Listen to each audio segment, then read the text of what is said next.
We are in Revelation chapter 9.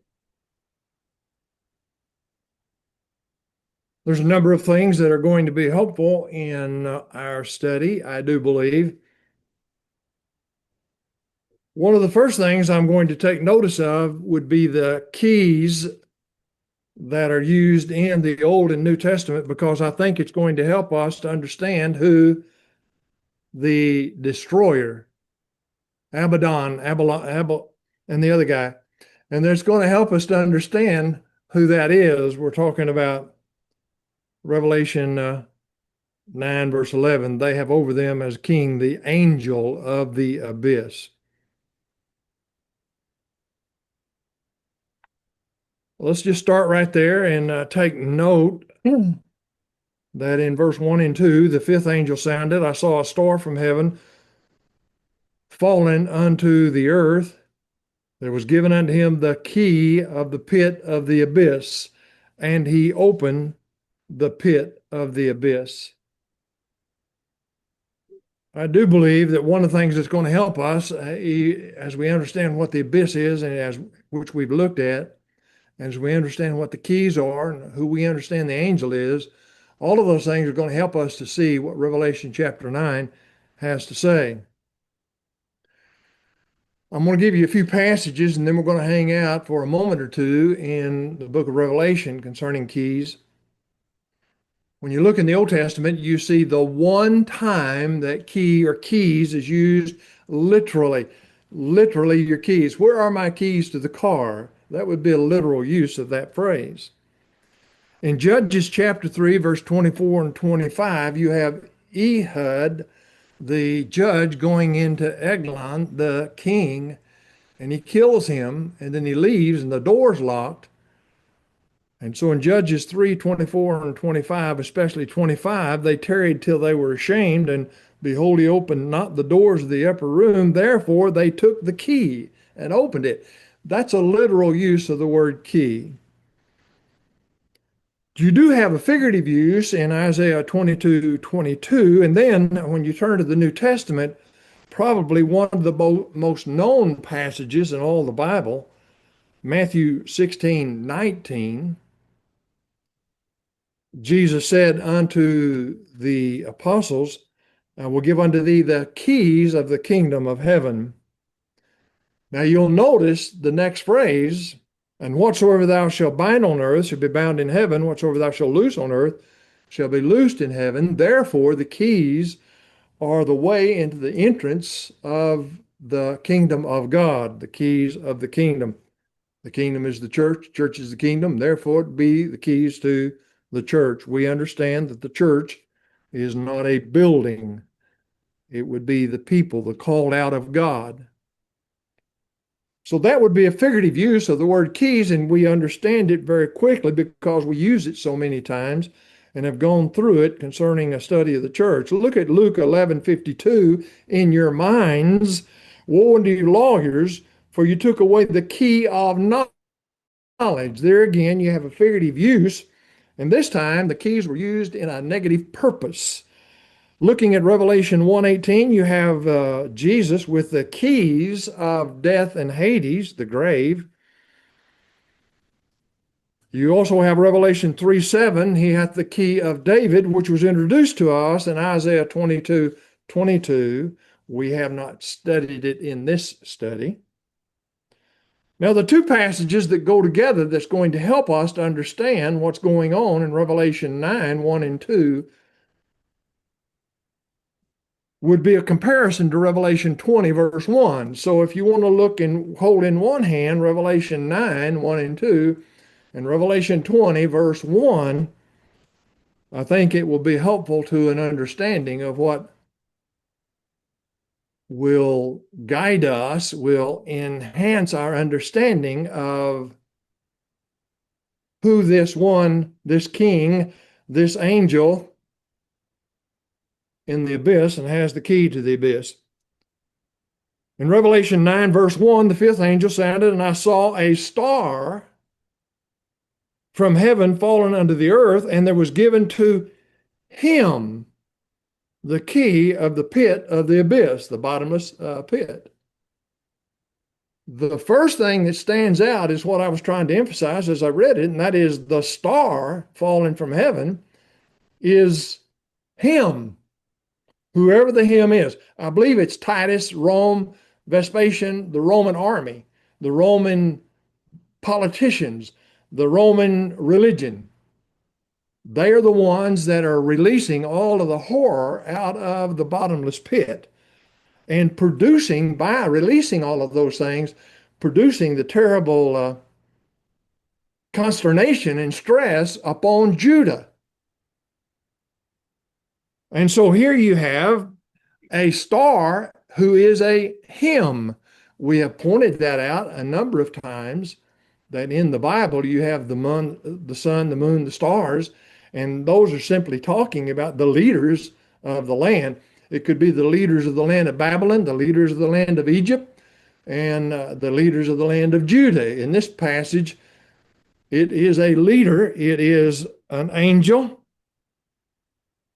An angel does not have to be, which we'll see in a minute, an angel does not have to be a supernatural being to be an angel. He's simply a messenger. The fifth angel is not the star.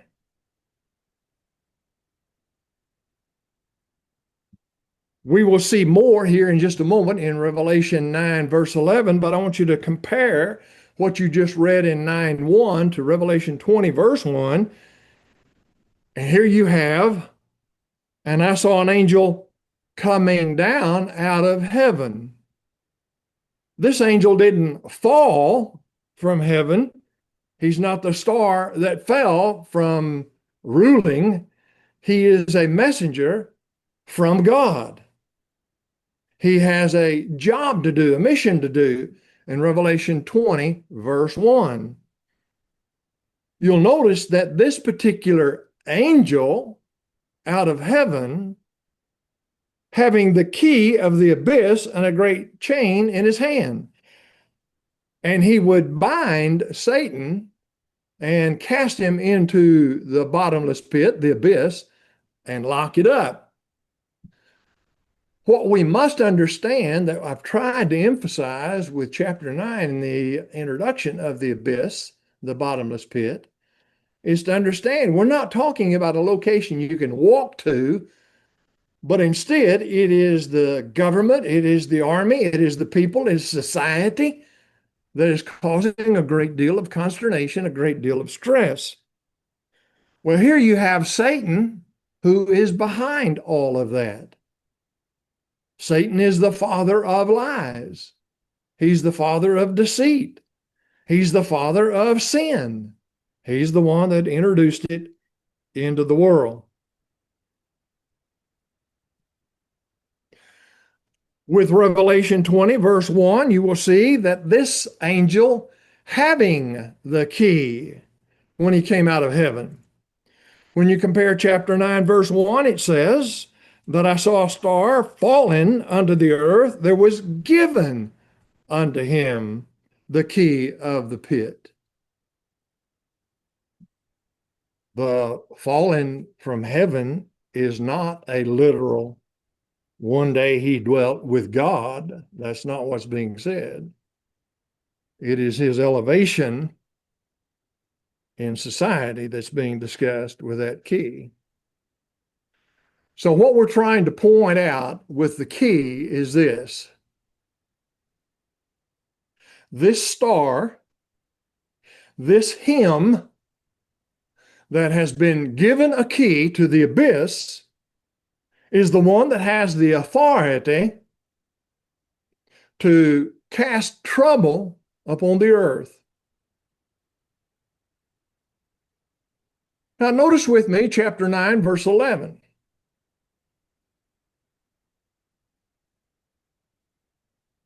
In 9:11, back to our starting chapter, they have over them as king the angel of the abyss. He just called the star and the him an angel, which I had mentioned once or twice just in discussing it. He also called him a king. His name in Hebrew is Abaddon. In the Greek tongue, he hath the name Apollyon. Abaddon, Apollyon means destroyer. And that's exactly what he's going to talk about in the next few verses until he finishes chapter 9. And then there's going to be more, but he's going to talk about the destroyer. In case there may be some confusion, here's what I'm trying to put across. The destroyer, and you'll know I'm talking about Abaddon and Apollyon, this angel, this star, this him, is Titus, the Roman army, if you please, marching in Judah and destroying the Jewish system. I'm going to come back to that.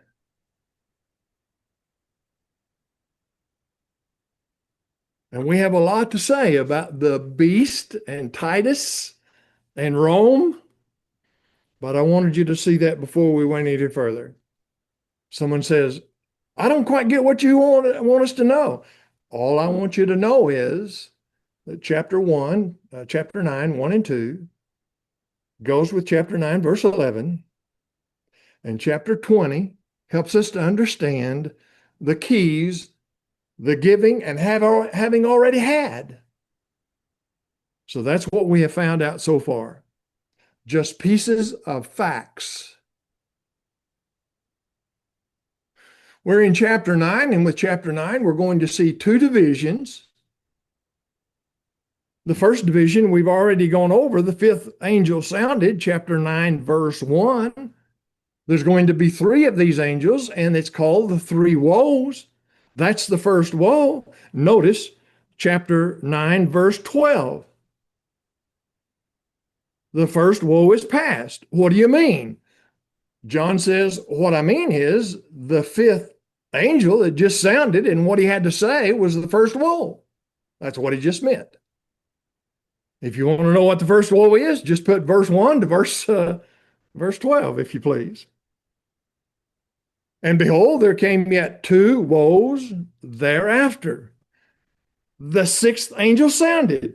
What's the sixth angel? It's the second woe. When he adds the idea that woe, misery, terrible events, that's what he's saying. Before we go into what is being brought out as the second woe and the sixth angel, mark it down that in chapter 8, chapter 9, chapter 10, and chapter 11, they go together. In chapter 8, we were introduced to the trumpets of God. The trumpets of God, we found out, were warnings. We went back to Deuteronomy 27 through 30. We went back to Numbers chapter 10, and we took notice that what was going to occur from God in devastating events in Judah would be God warning the people that they're in sin, get out of sin. Well, that's exactly what's going on with these first six angels. And things have elevated the fifth angel. Things are elevated even more, the sixth angel.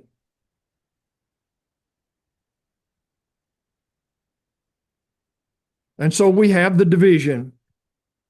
Chapter 9, verse 1 through verse 11, if you please. And then verse 12, he says the first woe is past. Now here's the second woe. We start in verse 13. We see the sixth angel. That marks out a second division. Easy to divide chapter 9. Fifth angel, sixth angel. First woe, second woe. Now what is meant with the sixth angel?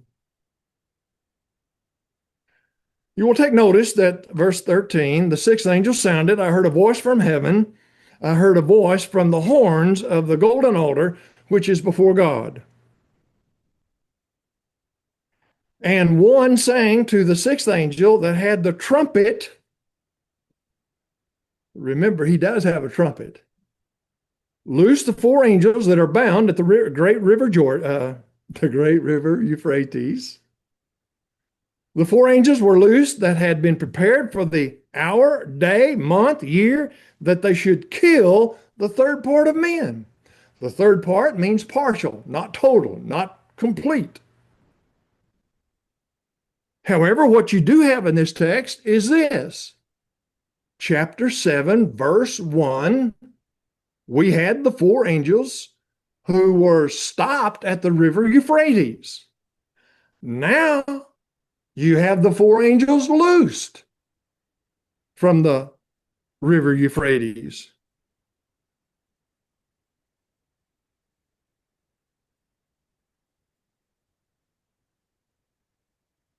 Having done just a little bit of background study out of Josephus and the various historians of the first century, here's what you understand if you, with me, decide that the rest of the chapter is talking about an army of Rome. If that's the case, then you would conclude with me also that the army has been stopped at the river Euphrates until the people are warned, the four trumpets. And then the consternation that is brought about because of the events. And now the sixth angel, the next trumpet, when you have an army marching down on Judah, Deuteronomy 27 through 30, when you have an army marching down on Judah and they're not delivered, mark it down, Judah, you're in sin. That's what those passages in Deuteronomy are telling us. So you have this army, and I do believe it's an army, and we recognize that it is an army made up of, and I'm going to name the generals. You have the army of Vespasian, you have a general by the name of Cestius, and you have I guess he would be a commander like Vespasian, his dad, Titus. What? You have these three commanders. Vespasian, however, becomes emperor, and his son Titus marches down on Jerusalem in 69 AD. He marches on Judah before that, but he gets to Jerusalem in 69 AD. Cestus marched on Jerusalem before that, and he got thumped. And he withdrew his men and nearly got wiped out. And Vespasian, whenever he became emperor of Rome, he sent his army with his son in commandership as the general of the army. He sent him to take care of the uprising, and that Roman army coming down has been coming from Syria. What? The northern part of Syria is the river Euphrates. The southern part of Syria is Judah. Therefore, when you're in Jerusalem and Judea and you're looking up north, you are seeing Syria, you are seeing the river Euphrates, and the Roman army is stationed at the river Euphrates. Now, as he moves down, as Titus, who's now taken over the army, as he moves down, he brings in auxiliary people. Cestus had about 20,000 in his army.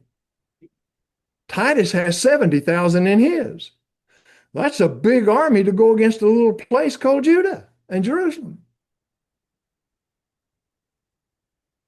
That seems to be what's going on. Now that I've introduced to you who the four angels, what that boils down to, we now take notice of verse 16 and we see the army. I've pointed out that in chapter 9, 1 through 10, 1 through 11, whichever way you want to look at it, that may have an army behind it, but it's got politicians and it's got soldiers and it's got uprisings and it's got a host of things. And what John wants you to see is the consternation and stress that's going on. It is hurting the people within their souls. However, now, and by the way, you remember, they were not to hurt anybody. I mean, they were not to kill anybody and they were not to hurt the Christians. Now I want you to notice what's going on in 16 through 20. You ready? The number of the armies of the horsemen, where did he get armies? The four angels. That's the armies. And you'll notice it's in the plurals, It's in the plural. That's because it consisted of more than one army. Mentioned to the auxiliary. Okay, details. The number of armies of the horsemen was twice 10,000 times 10,000. I heard the number of them. Thus I saw the horses in the vision, them that sat on them, having breastplates of fire and brimstone. The heads of the horses are the heads of lions. Out of their mouths proceeded fire, smoke, brimstone. He saw the horses, and the horses looked like lions. Earlier, the locusts looked like horses. Now the horses look like lions. That's because of the fierceness that's coming their way. This is a fierce, extremely large army that's marching, made up of armies, up on Judah. By the way, in 70 AD and before, months and years before, that's exactly what occurred. There's no ifs, ands, or maybes. John is putting it in figurative language, images, and he did call it armies. Now, notice in verse 18. By these three plagues was the third part of men killed. By the fire, by the smoke, by the brimstone, which proceedeth out of their mouths. That's the battle that's going on. For the power of the horses is in their mouth and in their tails, for their tails are like serpents and have heads with them that hurt. He just said this army kills. He just said this army hurts. As we pointed out in the earlier part of the chapter, an army is for the purpose of killing and destroying. That's the main purpose of an army when you understand what an army is. And in chapter 9, the early part, it didn't kill. That means it's not an army. But now they're killing and they are hurting. That's an army. It's called armies. When it says that the power of the horses in their mouth and their tails, it means coming and going. You may remember the scorpions, it was in the tails. It was in the after effect. It was what was occurring after the locusts, after the scorpions came through. Now, with the horses, there's devastation before, there's devastation afterward. Verse 20. The rest of mankind who were not killed, that means others were killed. That's the purpose of an army. The rest of mankind, those that were left, repented not of the works. So after seeing in verse 16 through verse 20 that this is an army, in my judgment, and the whole aim, the whole purpose, that which started as trumpets to warn, and the hurt that was being brought to Judah, Jerusalem, to the Israelites, the children of God in physical life, 2,000 years ago, all of that was a warning from God. You're going to be destroyed. You are in sin. Get out of sin. When you get out of sin, it means you've repented. Ron, do you think all of this is coming up on us today? No, I do not. Why? Because it's the trumpets. It's Jerusalem. It's Judea. That's the very warning God gave them, but he's not given that to us in America. He hasn't given that to the Russians. He hasn't given that to South America. Oh, you mean it's not going to occur to them? That's not what I said. No one knows one way or the other because God hasn't said. But I can know and know that I know without arrogance that Deuteronomy 27 through 30 is telling you exactly what John chapter 9 and 8 have been saying. God is warning Israel. They can take it as a warning because he predicted it. But God hasn't predicted today. And so it would say in verse 20, with this killing and those that were left after all of this devastation, they repented not, watch this, of the works of their hands, that they should not worship demons, the idols of gold, the idols of silver, of brass, of stone, of wood, which can neither see, hear, nor walk. Israel was worshiping idols. They were not worshiping the God of heaven. It's not the first time. Isaiah discussed it as well. Isaiah even brought up the idea that a woodsman goes out and takes an axe, takes it to a tree, cuts down the tree, comes back and mows it and says, God.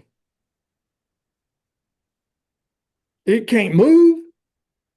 It can't blink. It can't see. It can't hear. You can talk to it all day long. It's not going to know what you said. It doesn't talk. And so here again, in a quick sentence, you have one of the problems of Israel, and that is idolatry. They were not relying upon God, Jehovah, the God that created them, made them a nation, and blessed them through the centuries. He's now withdrawn his protection in order to warn them before they are totally destroyed, as was predicted.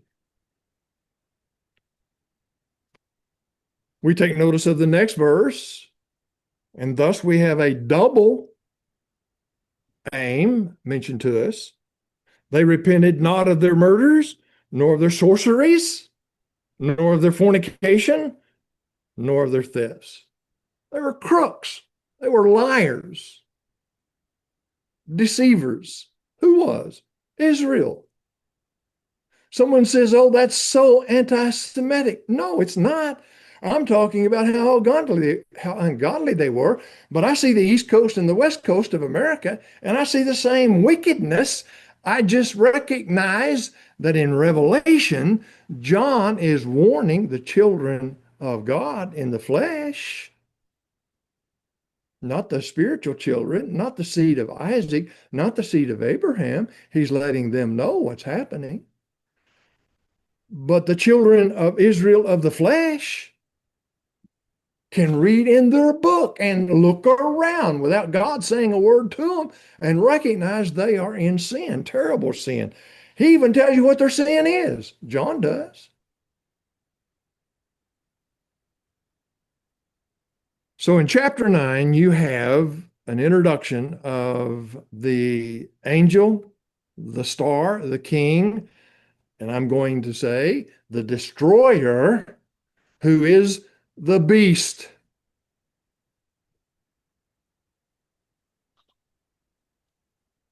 You have the division. You have the four angels being loosed. You have the idea that it is avenging their sin, verse 15, because the day, the month, the year is pointed out by God. This is not a surprise. He tells you that it's an army to destroy and kill. And then verse 20 and 21, he tells you the aim or God's purpose, which goes right along with Deuteronomy 27 through 30. And they do not repent of their sin.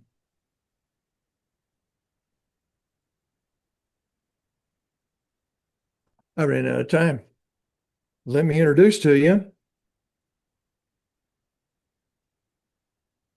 in Revelation 9:11, something we're going to cover in great detail next week, the Lord willing.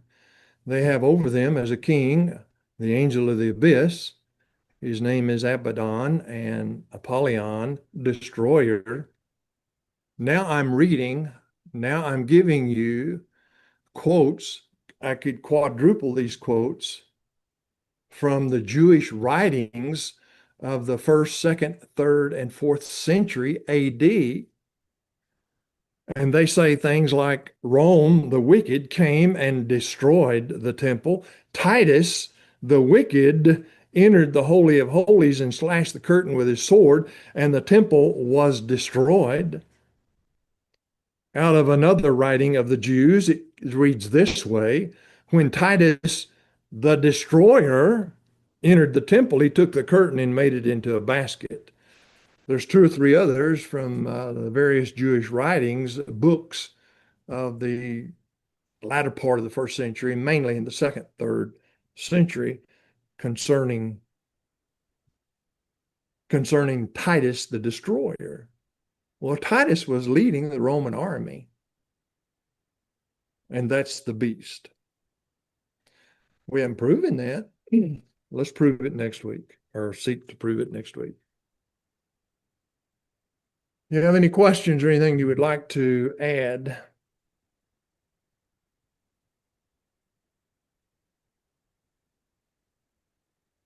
I would offer this to you if you would like to study ahead. What you might do is take you a concordance or a Bible program and look up the word beast. Recognize there's more than one word for beast. We saw beast in Revelation chapter 4 and 5, and it's not the same kind of beast. Those are living creatures. Here, when I talk about beast, make sure you're looking at beast, which are not the living creatures. What? But you're looking at beast, and you'll find this out, that in every case, the 30 times that beast is used in the Revelation, not meaning the living creatures, every time the word beast is used, 28 times it means the same person. Twice it means something different. We'll take a look at those next week.